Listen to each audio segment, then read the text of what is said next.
Kung hindi ko nakikita yung kwento ng Ito, nandun pa kay ate yung pala. members, I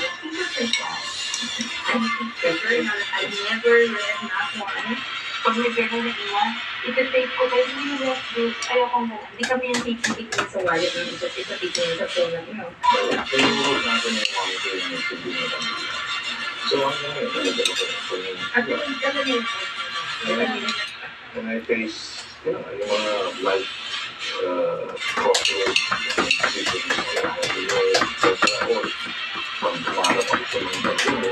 kasi over the years, nakailang beses kami nagkita. Siguro, pag na-affect kami ng mga outcome, yun ang sabi namin mga distractions, di ba? Na-affect kami ng trabaho, saka ano na kayo ng politika. Pero parang sinabing sa akin, kung may kumatawag na ng mag-alisa, pag sinabi kong mag-alisa. ano yung pinangangalan? Dito na tayo tayo. Bibigyan pamilya. Marriage. You know, my father and my mother were married at 15, 26, etc. So that was what was important to me. And thankfully, it was also what was important to Sharon. So in other words, I was secure about my role, my purpose. And that was all that mattered. Because sa pamilya, importante nandiyan ang ama, nandiyan ang ina. Diba? Tsaka wala pa yung bagay sa isa.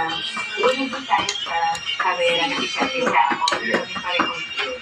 Kasi ako, parang I've learned so much from him. Tungkol sa trabaho niya, yung mga dreams niya, yung plans niya.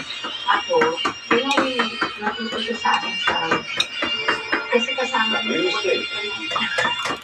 nakikitungo, di ba? Kasi sabi ko nila just one thing. Pangalawa, na-attract ako sa kanya dahil simple na rin buhay. Gusto ko lang naman sa buhay kasi hindi ko ba yung buhay ko yung trabaho ko. I wanted someone steady. Yes, can't be like but for daddy mama, support ko sa akin ay tapos, meron akong traumatic experience. Hoy! Di ba yung the beginning? Tyler, no yan! Look at me, I'm not doing any of it. Meron akong No! Guy, no. ng tingin sa, hindi lang naman sa personal, pati sa relationship before. Ako simple lang. Baba mong bulak. After 29 years, magka-20. Ginagawa niya yung gusto niya. At ginagawa ko yung gusto niya. Oo, tama. Kaya rin yung last word. Oh, yeah. Last word. Ang last word is yes, please. Kahit tama ka. Kasi sabi nga kanina, komplikado yung buhay sa entertainment. Diba? So, diba? Komplikado yung buhay sa politika. She goes her way, and I go her way.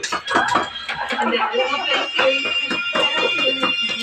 I think, ang laking bagay naman we have a lot of respect for each other.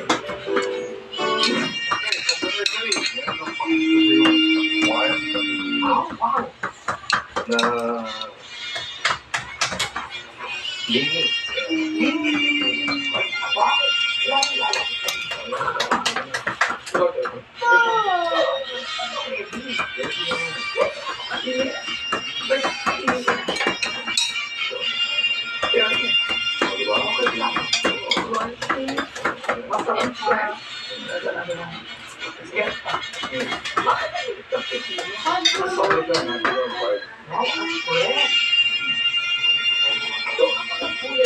Walang fertilizer. Pero hindi kami. Actually, oo. Nasa Ito, hindi na po ito nursery. hindi na. Sabi yung greenhouse. Direct feeding ka niyo ka na, di ba? Arugula. So ito ang arugula. Wow! Ang mga punto sa supermarket. Hindi ka na ready na. Ready na to. So, well, kung dito lang i-harvest, pwede yung, ano lang, Paano lang? pero kung bibili ka kasi Sa palengke or so ito, kakain, nagawa tayong salad. Kasi, walang tulang. Pag inuwan ang ugat, hindi ko pa siya. ano natin, Pwede